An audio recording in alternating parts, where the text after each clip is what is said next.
Assalamualaikum warahmatullahi wabarakatuh. Perkenalkan, nama saya Dea Febrianti dari Prodi Teknik Produksi dan Proses Manufaktur dengan NIM 0220190007. Kali ini saya akan mempresentasikan hasil kerja dari tugas ujian akhir semester pada mata kuliah Bahasa Indonesia dengan judul Peningkatan Kepuasan Konsumen pada Produk Catering Dapur Mama Hazik dengan menggunakan metode Design Thinking. Untuk latar belakangnya, yaitu ada 3. Poin pertama, karena adanya keluhan dari beberapa konsumen. Lalu yang kedua, itu karena packaging produk tidak aman.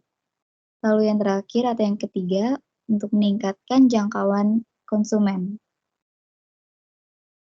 Tujuan dilakukannya penelitian ini, yang pertama itu untuk meningkatkan kepuasan konsumen, lalu yang kedua untuk mengganti bahan packaging, lalu yang ketiga untuk memperluas jangkauan dari konsumen.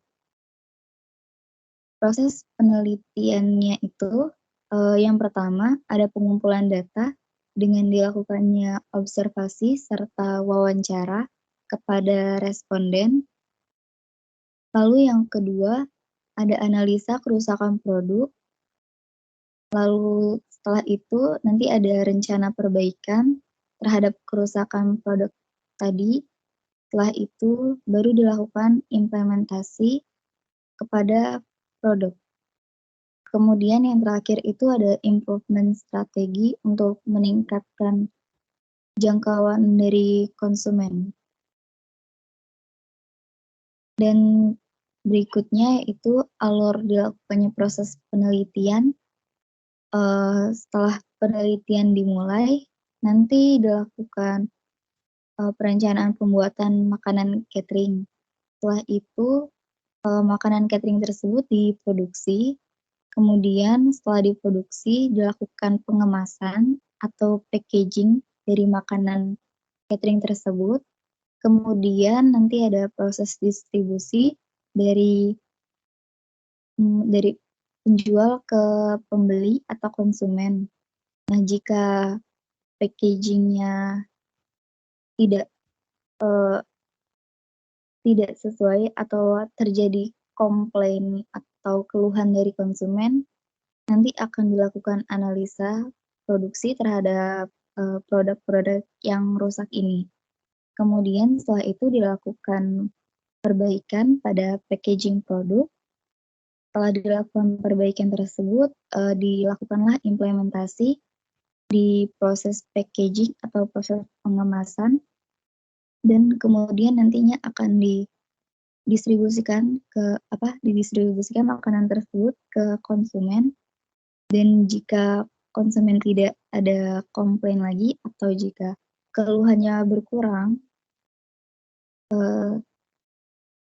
setelah itu untuk menghadapi permasalahan yang kedua, yaitu untuk memperluas jangkauan konsumen, nantinya akan dilakukan improvement strategi seperti dilakukannya promosi produk ataupun diskon. Setelah itu tahapannya masuk lagi ke perencanaan pembuatan makanan catering tadi. Kemudian design thinking itu sendiri menurut Roshida dan Sukocho merupakan suatu pendekatan yang memberikan pemecahan masalah kreatif lintas disiplin dengan mengkombinasikan pemikiran analitis, pemikiran kreatif, serta keahlian praktis. Berikut di gambar di layar ini sudah ada gambar tentang alur dari proses design thinking tersebut. Yang pertama itu empatis, lalu kemudian ke define. Dari proses empatis ini nanti untuk membantu mengumpulkan masalah. Kemudian di tahap yang kedua yaitu define ini nanti akan dilanjutkan ke tahap ideate, setelah itu prototype, dan yang terakhir tes. Dan jika di tahap prototype tadi, mengalami masalah, prosesnya bisa mundur lagi ke ideate, setelah itu bisa lanjut ke prototype dan tes. Dan jika terjadi masalah di akhir atau di tes, ini bisa diulang lagi, bisa diulang ke tahap ideate atau define ataupun bahkan empatis. Untuk yang selanjutnya yaitu alur penelitian ini, yang pertama nanti ada studi literatur, setelah itu tahap persiapan, dan kemudian masuk ke metode design thinking. Untuk studi literatur, ini design thinking ini merupakan suatu pendekatan yang berpusat pada manusia dan untuk menghasilkan inovasi yang nantinya diolah dari fitur perancang serta memiliki tujuan untuk mengintegrasikan kebutuhan perorangan ataupun kelompok dan digunakan untuk mencapai kesuksesan bisnis. Kemudian di tahap persiapan, nantinya sebelum dilakukan penelitian, persiapan yang dilakukan itu adalah menyiapkan tabel wawancara serta alat tulis atau alat perekam untuk mencatat hasil observasi wawancara yang dilakukan kepada para responden, serta di tahap ini juga dicari responden yang berkenan untuk diwawancara ataupun diobservasi mengenai tingkat dari kepuasan konsumen terhadap produk catering Mama Hazik ini. Kemudian untuk metode design thinking tadi sudah saya jelaskan sedikit. Yang pertama ada empatis, lalu selanjutnya ada define, dan yang ketiga itu ada idea, kemudian yang keempat ada prototype, dan yang terakhir itu tes. Di tahap empatis ini merupakan tahap dari berkumpulnya permasalahan yang terjadi atau dikumpulkanlah permasalahan yang terjadi dari penelitian tersebut. Dan dari penelitian saya, itu permasalahannya tentang kepuasan pelanggan.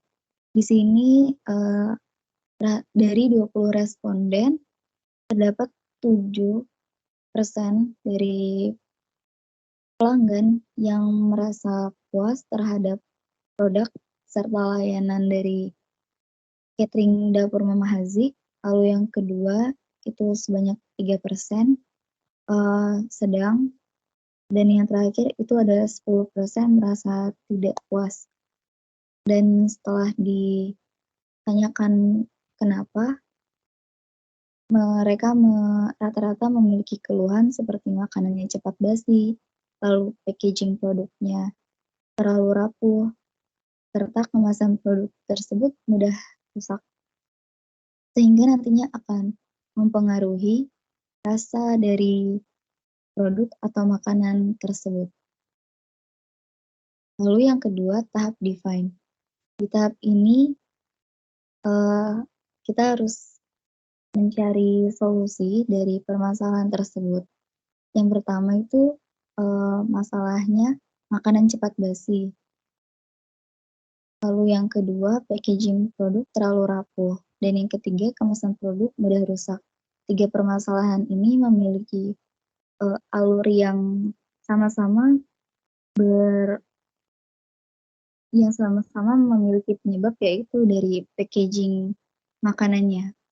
Sehingga solusinya nanti pergantian bahan packaging kemasan produk dari styrofoam menjadi kardus. Lalu permasalahan yang keempat itu untuk meningkatkan jangkauan konsumen. Ini nanti solusinya diadakanlah promosi serta diskon terhadap produk yang dijual. Kemudian di tahap ideate, ini merupakan tahap dari dilakukannya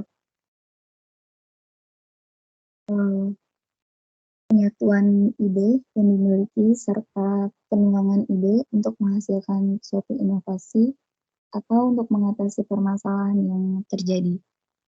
Yang tadi seperti di slide sebelumnya, untuk permasalahan 1 sampai 3 itu tentang packaging, sehingga packaging nanti yang dari bahan styrofoam akan diubah menjadi bahan kardus seperti di tampilan layar. Dan untuk permasalahan yang keempat, tentang meningkatkan jangkauan konsumen, akan diadakan promosi berupa diskon 10% dari pembelian produk makanan. Dan yang selanjutnya untuk prototipe-nya itu, dari ide dari tahap sebelumnya akan diimplementasikan dalam suatu produk uji coba. Karena itu, sebelum melakukan promosi serta penjualan secara luas, perlu dilakukan uji coba seperti ini. Hal ini digunakan untuk bertujuan mengetahui apakah packaging yang digunakan dapat memberikan fungsi yang sama dengan packaging berbahan dasar styrofoam atau bahkan lebih baik. Selanjutnya ada tahap tes.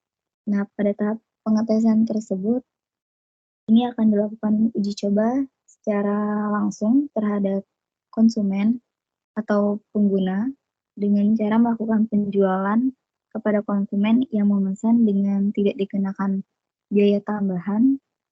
Lalu kita akan melihat apakah ada perubahan yang terjadi jika packaging kemasan diganti dari styrofoam menjadi kemasan kardus. Begitu.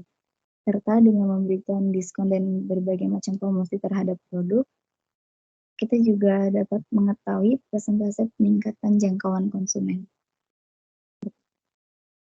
Kemudian,